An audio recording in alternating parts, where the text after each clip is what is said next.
Aos amigos de perto, aos amigos de longe, aos amigos de todas as partes deste imenso estado de São Paulo, recebam os meus cumprimentos, um bom dia a todos. Para você que não me conhece, é o primeiro dia que está fazendo o nosso curso, O Poder das Câmaras Municipais. Eu sou Alexandre, eu sou técnico do Tribunal de Contas do Estado de São Paulo e estamos aqui nesse poderoso encontro, nesse poderoso curso que vem tratar a respeito do poder desse órgão que é as câmaras municipais. Na verdade, este curso é uma produção do Tribunal de Contas do Estado de São Paulo em parceria com a União dos Vereadores do Estado de São Paulo. E este curso nós dividimos ele em dois módulos. O primeiro módulo, que é esse que estamos realizando nesses 3 encontros que estamos fazendo, é o planejamento e transparência. O segundo módulo, que ficou a cargo da União dos Vereadores do Estado de São Paulo, da UVESP, é o de processo legislativo, que já tem as datas definidas aí para outubro e novembro, e depois você entra no site lá e vê direitinho as datas exatas. E esse nosso primeiro módulo, que é o planejamento e transparência, ele foi dividido em 3 aulas, né? A primeira foi no dia 21 último de agosto, está sendo o segundo encontro hoje e o último encontro será no dia 18 de setembro. E aí eu tenho um recado aos amigos, aqueles que estão começando hoje, não vieram no primeiro encontro, estão fazendo hoje. A primeira aula, em pouco tempo, estará disponível lá no site do Tribunal de Contas, da Escola de Contas, para que você possa acessar, assistir, mas em breve será dado aí o recado, a notícia a respeito de como você fará para assistir essa primeira aula. E é importante destacar que alguns polos nós tivemos que tirar algumas pessoas, aqueles polos que tinham menos pessoas ou mesmo alguns polos que estavam vazios, nós tivemos que fechar e alocar essas pessoas para outros polos mais próximos, porque é aquele negócio, foi dado até o recado no nosso primeiro encontro, que tudo aqui tem um custo, né? Na verdade, por mais que pareça que o público é de graça, não é. Sabemos que tudo tem um custo. E, no mais, estávamos atrapalhando algum outro curso de ser ministrado nesses polos, que estavam com baixa frequência. Então, nós decidimos por entregar esses polos para que pudessem ser realizados outros cursos e alocamos o pessoal para outros polos, até para poder ter uma interatividade maior com outros participantes do curso. Então, se você sabe de alguém que foi para algum polo, que às vezes que agora está fechado e tudo mais, dá uma ligadinha, fala para ele participar, vir para esse polo que você está, né, participar com a gente, enfim, não desanimar por causa disso, porque o curso está bom demais. Tanto é que já passamos aí 15 dias da primeira aula e parece que foi ontem, né? Foi ontem, muitos e-mails nós recebemos, inclusive eu sou sincero em dizer para você que eu mesmo consegui responder os últimos e-mails aí essa semana. Correria, fiscalização, porque aqui a gente não para, né? Estamos aqui dando as aulas, mas ao mesmo tempo realizando os trabalhos lá no tribunal e fiscalizando e dando cursos em outros lugares. Então não para. Então conseguimos essa semana aí e ontem já abri a caixa de e-mail e já tinha mais perguntas ali. Então não deixe de participar. Continue mandando, ainda que demore um pouco aí as questões também para serem resolvidas, para serem, né, os questionamentos solucionados, nós vamos responder todo mundo conforme prometido na primeira aula. E é um compromisso de todos os professores, de todos os instrutores que aqui estiverem, de responder a todo mundo, né, fora do ar, quando não der tempo aqui, nós vamos tentar aí auxiliar todo mundo à medida do possível. E aí, nessa nossa divisão das aulas desse primeiro módulo, hoje nós vamos ter 2 temas importantíssimos. Na primeira parte dessa nossa aula aqui, nós vamos falar sobre transparência. Transparência, um tema muito atual, apesar de estar na nossa legislação desde a Constituição de 88, depois passando pela Lei de Responsabilidade Fiscal, né? Um tema atualíssimo. Sabemos que ainda é um tema que tem intrigado muitas administrações que não têm conseguido cumprir a transparência conforme discriminado na Constituição e na legislação infraconstitucional. Então, hoje nós vamos falar sobre ele, vamos dar as dicas, vamos dar as orientações que você precisa para atender esse dispositivo legal. E para isso, eu tenho aqui comigo hoje o doutor Paulo Massaro, ele que é diretor técnico ali do Tribunal de Contas do Estado de São Paulo, e daqui a pouquinho, junto com ele também, nós vamos ter o Procurador-Geral do Ministério Público de Contas, o doutor Celso Matuque Feres Júnior, que estará conosco também aqui no bloco, para poder tirar dúvidas, para poder dar algumas orientações, inclusive na visão dessa instituição que é o Ministério Público de Contas. Isso na primeira parte da nossa aula. Na segunda parte da nossa aula, nós vamos falar sobre o sistema orçamentário. Vamos falar sobre o sistema orçamentário e para isso eu vou ter aqui o doutor Hélio da Silveira, e junto com ele também teremos aqui o Maurício Queiroz de Castro, ele que é diretor técnico também ali do Tribunal de Contas do Estado de São Paulo. Então, se prepare, a aula de hoje está muito bacana, já vai preparando aí durante a aula as suas perguntas, as suas questões, porque ao final de cada bloco nós teremos aquela interação, onde você poderá falar conosco aqui no estúdio, mandar a sua pergunta. Você que não conseguir falar aqui conosco poderá mandar a sua pergunta por e-mail. O nosso e-mail aqui é o fundap.vc@fundap.sp.gov.br, fundap.vc@fundap.sp.gov.br. E aí nós vamos tentando tirar as dúvidas aqui, e aquelas que nós temos um tempo limitado aqui, né? Aquelas que ao final do bloco não conseguirem ser solucionadas aqui, nós responderemos depois. Você pode ter a certeza disso, tá bom? Então, sem mais delongas, vamos entrar no primeiro tema desse nosso dia, o tema intrigante, um tema instigante, é o tema da transparência. Estou aqui ao meu lado, como já disse, com o doutor Paulo Massaro. Doutor Paulo, um bom dia. Bom dia, Alexandre. Bom dia aos 2.000 alunos inscritos nesse curso Poder das Câmaras Municipais. E para falar sobre transparência, né, a transparência hoje, atualmente, né, ela é tratada dentro do nosso sistema não como um direito ou só uma obrigação. Transparência é um valor, é um valor democrático, um valor republicano e um valor constitucional.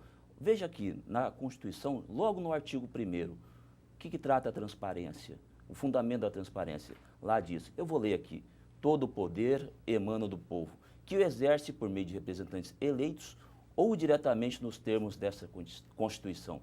O fundamento da transparência está aí. Significa o quê? Que o poder que pertence à sociedade, ao povo, ele é transferido ao mandatário, ao agente público, ao agente político, e a ideia de mandato é o quê? Você exerce o poder no lugar de alguém, né, Alexandre? E, por meio desse poder que você exerce, direto ou indiretamente, tem que se prestar contas, né? E aí está a ideia de prestação de contas, de transparência. A Constituição trata dessa forma como um valor fundamental, já no artigo 1º. E mais para frente, com o princípio ainda, no artigo 37, quando fala da publicidade, junto nos mesmos padrões, nos mesmos valores, no mesmo nível de valor que estão os demais princípios da legalidade, da impessoalidade, da moralidade, da eficiência, está também a publicidade no mesmo nível da legalidade. Na verdade, né, doutor Paulo, o princípio da publicidade, ele foi consagrado pela Constituição Federal, né, no mesmo nível hierárquico dos demais princípios. E uma coisa muito importante que deve ser ressaltada é que quando a população elege um gestor público, ele está dando a esse gestor público a chave do cofre, mas não um cheque em branco.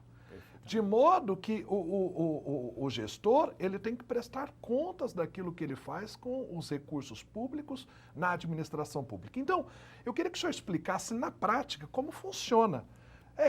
A transparência tem a ver com orçamento, execução, ou começa antes da própria publicação da lei? Não, transparência não é apenas, não podemos pensar numa ideia de transparência como mostrar aquilo que foi feito, por que foi feito, mas também por que foi feito, como foi feito e se foi bem feito e se aquilo que foi feito agradou, teve uma satisfação social. E a transparência ela começa bem antes da própria lei do orçamento. Para começar, né, uma premissa básica sobre transparência, Alexandre. Uma boa transparência depende de um bom planejamento. Se eu não planejo bem, obviamente eu não vou ter resultado bom. Né? Se eu planejo mal, obviamente o resultado disso vai ser ruim. Se eu não planejo nada, dificilmente eu vou conseguir mostrar nada. Então, uma boa transparência depende de um bom planejamento. E um bom planejamento começa onde? Começa já na fase anterior à própria lei do orçamento, nas fases de audiência pública, de participação popular. A lei de responsabilidade consagrou bem isso num artigo específico, lá no artigo 48. Vamos ver o que fala. A lei de responsabilidade, ela fala assim, determina que se incentive a participação popular, né, e também realize audiências públicas em todas as fases dos planos e orçamentos. Quais são eles? PPA, o Plano Plurianual, a Lei de Diretriz Orçamentária, a Lei Orçamentária Anual. Então, incentiva que se faça as audiências públicas, não como é feito hoje. Né? Hoje nós temos, durante essa prática e que nós andamos recebendo as atas de audiências públicas, tivemos assim observado que essas audiências públicas, elas são realizadas em horário comercial, entre 8 e meio-dia, entre 2 horas às 6 da tarde. Isso não incentiva a participação popular, porque grande parte da população trabalha. E quando eu falo em participação popular, eu não digo somente da sociedade, daquele que mora no bairro, mas também a participação de entidades civis organizadas, de entidades da área econômica, da associação comercial e industrial, porque todos esses aí fazem parte da sociedade. E um bom planejamento, ele começa de audiências públicas, de orçamento participativos. Sem isso, né, o planejamento já começa começa mal, né? Na verdade, né, doutor Paulo, o senhor está falando, e nós temos visto muito quando nós vamos fazer fiscalizações, exatamente o que você falou. Teve audiência pública, foi marcado num horário comercial, muitas vezes a divulgação, é no site da prefeitura. Vamos falar a verdade, quem é que hoje em dia, eu, por livre e espontânea vontade, estava em casa, pensei, vou entrar no site da prefeitura, no site da Câmara. A gente sabe que isso daí não acontece. Publicou no Diário Oficial. Quem lê Diário Oficial? Fora nós aí, funcionários públicos, né, e ainda assim não lemos muito, população que lê. Então tem que ter uma ampla divulgação realmente, tem que ser em local acessível. E aí quando a gente vai ver quem participou das audiências públicas, a gente vê lá, meia dúzia lá que já faz parte da associação do bairro, ou seja, interessados, que já vão ali meio que guiados, já sabendo o que estão indo fazer. Então é exatamente isso que o senhor falou, tem que ter essa divulgação, tem que ter um horário flexível para que a população realmente possa participar. Inclusive, doutor Paulo, nós temos um vídeo que fala a respeito das audiências públicas. Né? Eu gostaria de chamar esse vídeo aqui, depois nós voltamos com comentários e dando continuidade ao tema que é transparência. Vamos lá. A audiência pública é uma das formas de participação popular na administração pública. Ela está prevista pela Constituição Federal, leis federais e leis orgânicas. O principal objetivo da audiência pública é a discussão aberta e transparente sobre um tema importante para o município. Existem alguns procedimentos básicos que devem ser adotados para convocar uma audiência pública. A prefeitura ou órgão envolvido deve conhecer bem o tema proposto. A data da audiência deve ser divulgada com antecedência para os interessados se prepararem. Os dias e horários escolhidos devem buscar a maior representatividade possível. O local deve ser de fácil acesso à população.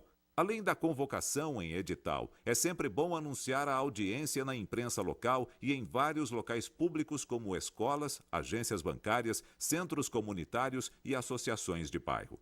Mesmo sendo aberta a toda a população, a equipe de organização deve convidar associações ou organizações envolvidas com o tema, os movimentos sociais e as empresas interessadas. No dia da audiência, uma lista de presença pode auxiliar o poder público a identificar o perfil de quem está participando. A pessoa que conduzir a audiência deve usar linguagem adequada ao perfil dos participantes. A todos deve ser garantido o direito igual de manifestação. É importante gravar ou relatar a audiência para gerar material que possa ser utilizado na construção ou alteração das políticas públicas ou projetos de lei. Pelo próprio caráter do evento, é fundamental que seus resultados sejam divulgados à população em geral. Então é isso, né? Eu acho que a explicação aí desse pequeno vídeo já nos dá uma ideia de como tem que ser realmente. Na verdade, a audiência pública ela não pode ser algo para cumprir uma tabela, porque a legislação manda, mas tem que ser algo que realmente passe a ser uma consulta pública, que passe para o povo que se pretende e ouça a voz da população a respeito do que eles acham acerca daquele assunto. Inclusive, você aí que trabalha numa Câmara, você vereador, que quiser ter acesso a mais material a respeito do tema, a respeito do assunto, nós temos aí um link. Veja um link aí que vai ser colocado no ar. Esse link que vai ser colocado no ar aí, ó, você pode acessá-lo, é pgg.fundap.sp.gov.br/plan. E aí nós temos ali um material didático ali bacana, né, a respeito do assunto, a partir do bloco 2 ali, planejamento a partir da comunidade, tem uma entrevista bacana ali com a socióloga Silvia Maura Seixas, e aí vai te orientar bastante, aí é um material didático para pós-aula, né, para você assistir, se inteirar mais a respeito deste assunto que é muito importante, audiência pública. E por falar em audiência pública, doutor Massaro, no Tribunal de Contas, né, como é o tratamento dado às audiências públicas na prestação de contas? Há um ponto específico na análise da auditoria? Sim, Alexandre, nós temos sim. Já lembrando que o que nós queremos receber não é aquele pedaço de papel que tem ali meia dúzia de assinaturas, onde não há nem a presença da sociedade, nem a presença do próprio vereador. É uma audiência pública feita nesses termos que foi mostrado no vídeo, que nós comentamos aqui. É uma audiência pública que reflita o desejo, o anseio, a necessidade da população. E, para receber essas informações, nós tratamos de duas formas dentro do Tribunal de Contas. A primeira, na prestação de contas, nós recebemos as atas de audiência tanto da fase de elaboração, que é feita pelo Executivo, pela Prefeitura, e também na fase de aprovação, que é de responsabilidade das câmaras municipais. Esses dois tipos de atas das fases de elaboração e da fase de aprovação, nós recebemos referente aos três planos, PPA, LDO e LOA, Lei Orçamentária Anual. Nós recebemos este material por meio do sistema Aldesp. Nós temos um local específico, uma forma de prestação de documentos para receber essas atas dessas audiências. E a partir de agora, a partir desse curso, que essas atas elas venham com conteúdo melhor, com conteúdo que espelhe realmente que aquele orçamento foi discutido nos bairros, na sociedade, enfim, uma qualidade melhor no orçamento a partir das audiências públicas. Exatamente. Inclusive, o doutor Paulo, nós temos, já que estamos falando, o senhor citou aí sobre sistema Aldesp, nós temos um vídeo do Maurício Queiroz, doutor Maurício Queiroz, que foi um dos coordenadores do projeto Aldesp, que ele ilustra bem o que estamos falando aqui a respeito do tratamento dado às audiências públicas pelo Tribunal de Contas. Vamos vê-lo e nós já voltamos.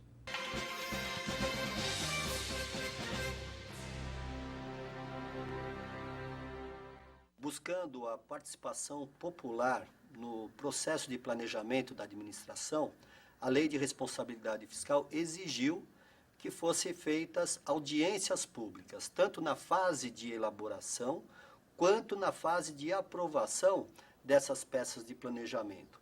Para acompanhar o acontecimento dessas audiências, através do Aldesp, nós pedimos das prefeituras o envio das atas de audiências públicas da fase de elaboração. E pedimos para as câmaras municipais que encaminhem as atas de audiências públicas da fase de aprovação da peça do orçamento. Esse instrumento vem através de um documento em Word, PDF, ou se não tem um scanner para digitar a ata, que às vezes é redigida manualmente, uma foto dessa ata. O importante é o ingresso dessa ata e permite a auditoria, abrindo através do Aldesp as atas, verificar o dia que ela aconteceu, quantas pessoas participaram dessas atas, o que foi discutido nessas audiências públicas. Então, assim, é uma forma de se cobrar a efetiva realização das audiências públicas. O que a gente quer com isso é mudar uma cultura de deixar a população distante do planejamento da administração. Então, é muito importante que a sociedade esteja muito próxima, sabendo efetivamente aonde vai ser colocado o seu recurso e tendo a possibilidade de colocar nessas peças de planejamento os seus anseios, né? As suas necessidades, as suas prioridades. Então, o orçamento é uma peça realizada de forma conjunta com a sociedade. E quem vai dizer para a gente se está tendo uma efetiva participação ou não, são essas atas que os senhores nos encaminham.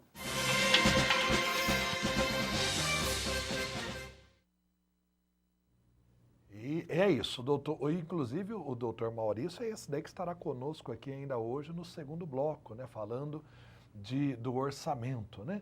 Das peças orçamentárias. Mas, doutor Paulo, o senhor estava me falando que tem um comentário a respeito desse vídeo aí, a respeito ainda desse tema do tratamento do Tribunal de Contas sobre as audiências públicas. Tenho sim, Alexandre. Além de receber essas atas como documentos de prestação de contas, nós também temos itens específicos dentro do nosso relatório de auditoria, itens fixos, que são obrigatórios de apontamento dentro do nosso relatório de auditoria, que é tratado num item de transparência das contas públicas. Então, essas atas, se forem enviadas ou não, mas também nossos agentes também têm observado o conteúdo e apontado essas falhas aí, que as audiências públicas, por exemplo, são feitas em horários desfavoráveis à participação popular. Então, isso está sendo consignado dentro do nosso relatório de fiscalização. Por enquanto, como uma recomendação, mas já se sabe, né? Reiteradas recomendações podem vir a reprovar, a comprometer a gestão de um gestor. É aquilo, né, doutor Paulo? Muitas vezes no nosso relatório da fiscalização, nós temos aqueles itens que a gente já sabe, que reprova contas mesmo, que é saúde, educação, aplicação dos itens mínimos. Porém, existem esses outros itens adjacentes, eu diria, que estão pipocando agora aí na sociedade, temas que estão sendo trazidos à tona, né? Essa questão da transparência, por exemplo, quando falamos, estamos trazendo à tona, por exemplo, aquelas mobilizações sociais de julho do ano passado, de 2013, né? A sociedade querendo saber, a sociedade querendo conhecer o que acontece realmente ali, com o que está sendo feito com os recursos, enfim, querendo participar, não somente, como o senhor disse, do que está sendo feito com o recurso, mas querendo opinar da maneira que acha que tem que ser gasto aquele recurso, da maneira que acha que tem que ser desenvolvidas as políticas públicas, e a transparência vem aí somente a acrescentar a essa necessidade levantada pela sociedade. E aí eu queria saber do senhor se há algo mais que seria importante aí a acrescentar ao nosso público que nos assiste agora em relação a essas audiências públicas, né, que estamos falando aí. Perfeitamente, tenho sim. Uma das consequências da falta de participação, da falta de um planejamento melhor na elaboração dessas demandas sociais, nós podemos ver nas alterações orçamentárias. Para o pessoal que está, né, acostumado, que trabalha, lida com a área financeira das câmaras ou das prefeituras, sempre observamos assim, decreto de abertura de crédito, decreto de abertura de créditos adicionais.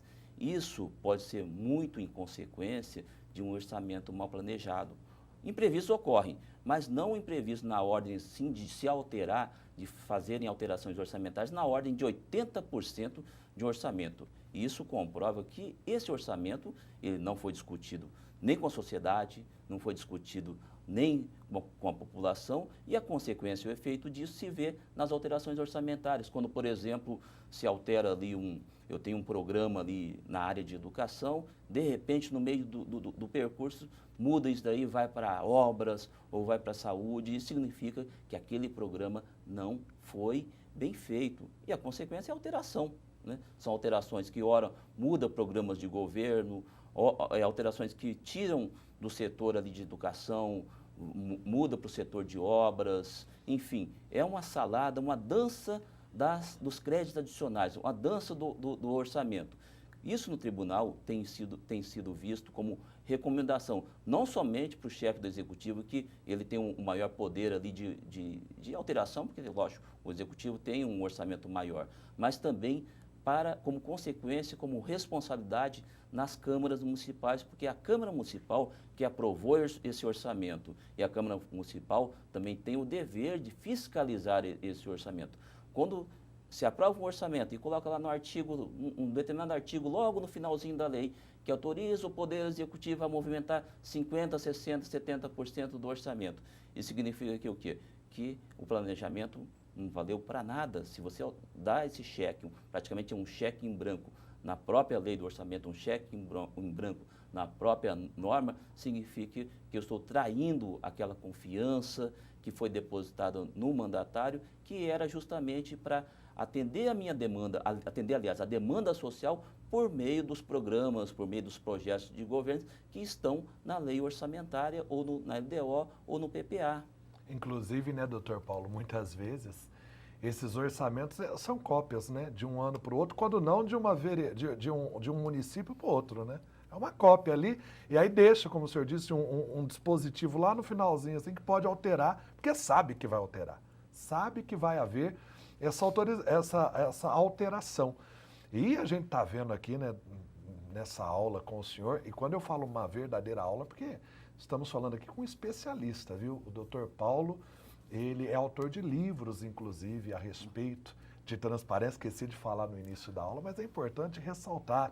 Autor de livros a respeito de transparência, apesar que o nosso presidente falou que não é mais transparência, né, doutor Paulo? É visibilidade. É visibilidade, né? Então, e é um tema muito amplo, né? Pelo que eu estou nesse bate-papo aqui, doutor Paulo, estou vendo que é um tema muito amplo, esse tema que trata da transparência. Na verdade, ele trata de diversos pontos da administração pública. E o que mais nós temos, doutor Paulo, sobre transparência em nosso sistema de leis, em que você entende importante para o nosso curso aqui hoje?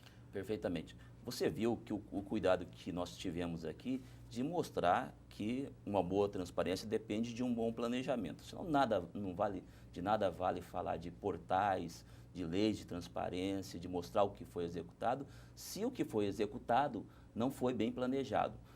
No nosso sistema atual de leis, nós temos, primeiro, a Lei de Transparência Fiscal. São grandes marcos regulatórios da transparência no nosso sistema brasileiro que verdadeiramente incrementou a transparência como um sistema normativo.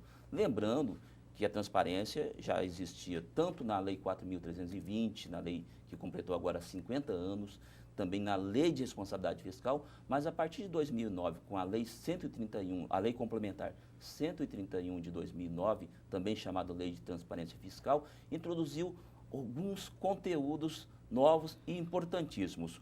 Um deles, a liberação em tempo real à Sociedade de Informações da Execução Orçamentária. O que vem a ser isso? Significa que todo dia, em relação ao o dia útil imediatamente anterior, receitas e despesas previstas, arrecadadas, despesas que foram fixadas, despesas que foram empenhadas, pagas, têm que estar à disposição da população nos portais.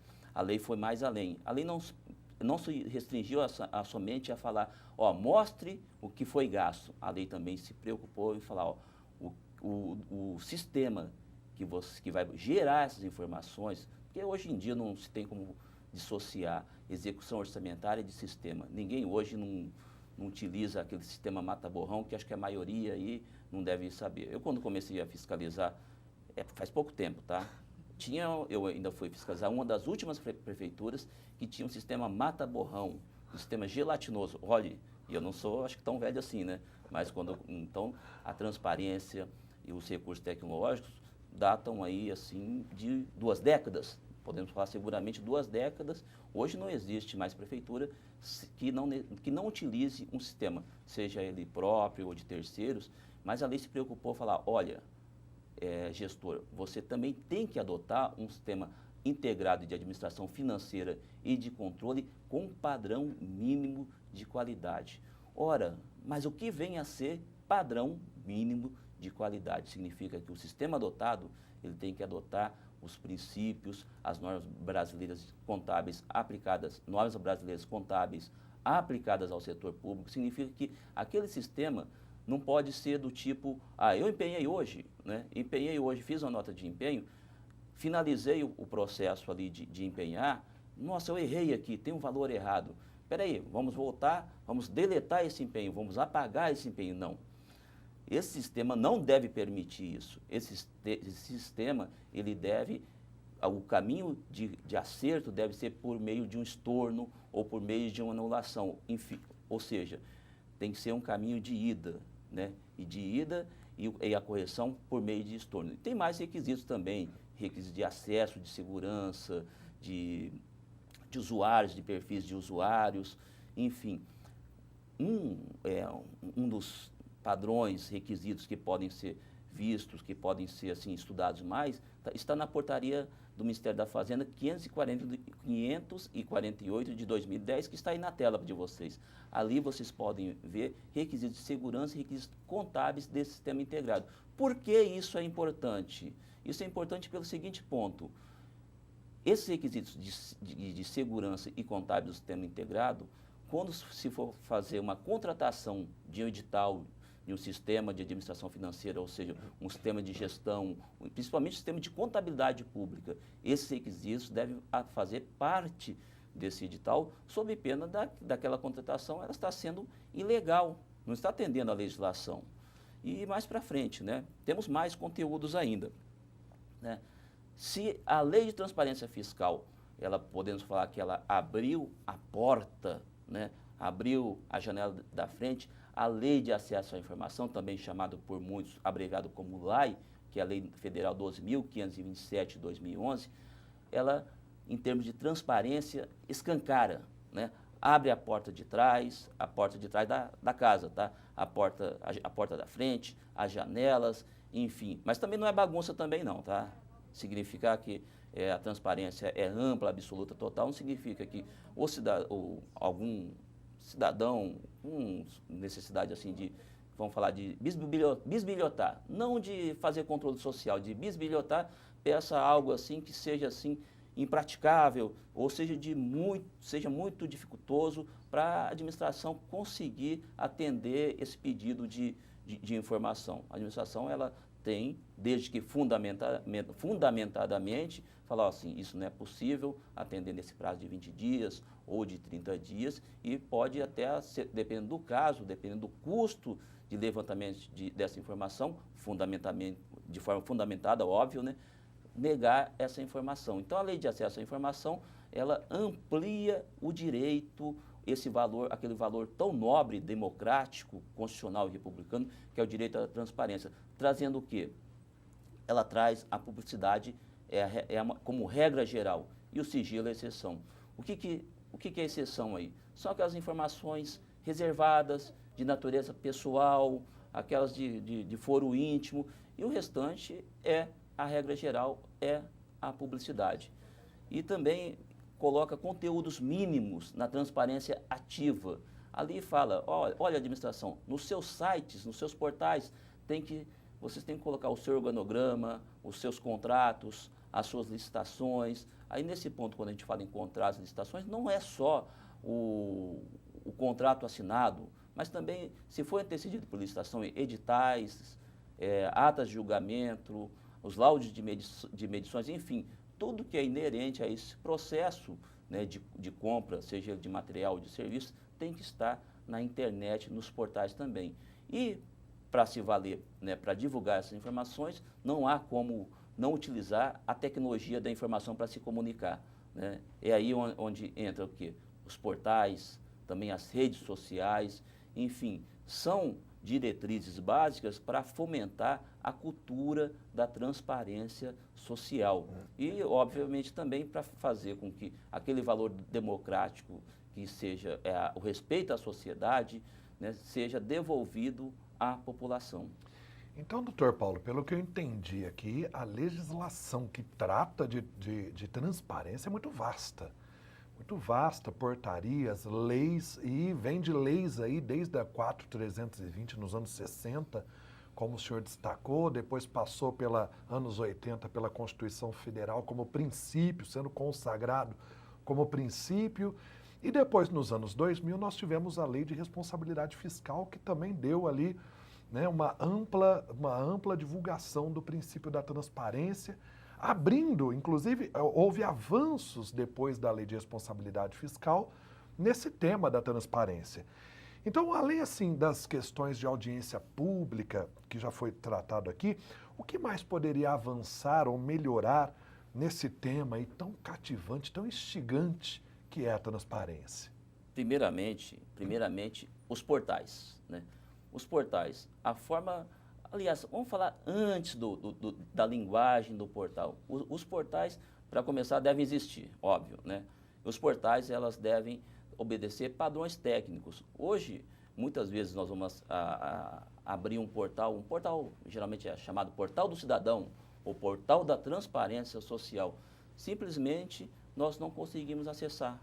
Ou aquele portal também está num local, não tem uma boa infraestrutura de comunicação, que fica ali muito demorado, às vezes tem muita imagem em alta definição, que não permite nem acessar o próprio portal. Mas agora entrando dentro do conteúdo do portal, como que deve ser essa forma de linguagem, de interação com a sociedade? A linguagem deve ser simples, clara, transparente. Isso que quer dizer o quê? Que eu devo só colocar de forma sintética uma informação? Vamos falar de uma informação que é do nosso meio aí, receitas, ou melhor, despesas, né? Despesas significa que eu tenho que colocar assim, a classificação orçamentária, a dotação orçamentária por grupo de despesas, por categoria econômica, por elemento, subelemento, função de governo, e colocar isso para a população. Também, eu digo também, mas também nós temos que traduzir, arranjar um mecanismo de traduzir todo esse conteúdo técnico, esse formato técnico, essa linguagem técnica, numa linguagem que possa ser entendida pela população. Nós podemos usar, por exemplo, uma apresentação em formato de gráficos, por exemplo, né? Ou colocar assim, em vez de você falar assim no portal, acesse sua despesa por classificação econômica. Você pode colocar muito bem assim para a população geral, assim, ó, cidadão, população, veja como e onde foi gasto o seu dinheiro. Acho que assim ela vai começar a entender.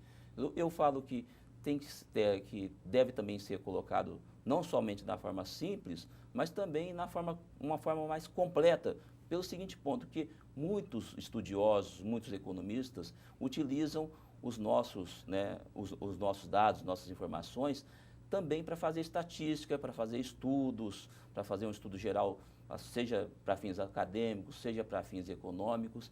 E uma coisa que precisa para isso é que o formato seja aberto. O formato tem que ser aberto. O que significa? Formato aberto são formatos que não são utilizados, assim, não são de domínio de software, de programas proprietários. Por exemplo, uma planilha em Excel, né, que tem uma extensão chamada .xls, ou do documento Office, aí, um texto .doc. Eu devo, né, adotar um formato que seja universal, por exemplo, um formato .csv, um formato XML, enfim. Tem uma série de formatos que, inclusive, está divulgado temos um material sobre essa aula, chamado Transparência da Gestão. Lá podemos aprofundar mais quais são os formatos abertos adequados a esse tipo de divulgação, a esse tipo de arquivo dentro dos portais. E a legislação foi mais adiante. Eles falam que os portais têm que permitir um acesso não só por pessoas, mas também por máquinas, de tal forma que se permita, sem necessidade de pedir para alguém, de pedir para o gestor da página, que se entre no portal e eu consiga baixar um documento completo e eu consiga com isso fazer o que eu quiser, relatórios gerenciais, estudos, enfim, não importa para que vai ser usado, mas a informação tem que estar disponível em formato aberto e em formato estruturado, em formato organizado. Além disso, os portais têm que dar uma garantia que aquela informação é autêntica. Se é autêntica, o que deve ser feito nesse ponto? Deve ter um mínimo de manipulação manual, de manipulação humana. Então, toda essa subida de arquivos, de informações aos portais, deve se dar de forma automática, de forma mecânica, sem um mínimo de interferência humana. E o outro ponto é a atualização da informação. Nós vivemos numa sociedade que é assim, bastante ávida por informação, que no momento, instante, vamos falar, né, não é nem um segundo, no mesmo instante que está acontecendo a mudança, que a informação está sendo gerada, ela quer se atualizar. E os portais também têm que acompanhar também essa dinâmica da sociedade, que é a atualização dos dados. Na verdade, né, doutor Paulo, o que acontece?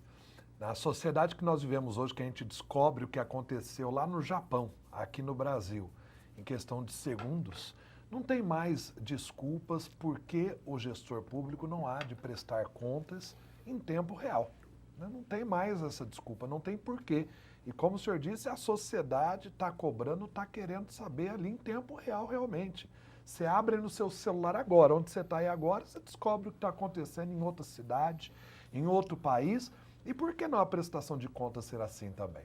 Né? E por que não a transparência se dar da mesma forma? É necessário. Mas eu queria trazer aqui de volta um tema que o senhor tratou aqui, da recente Lei de Acesso à Informação. O senhor falou, pincelou aí sobre a Lei de Acesso à Informação. Eu queria saber do que mais, doutor Paulo, ela trata, essa Lei de Acesso à Informação.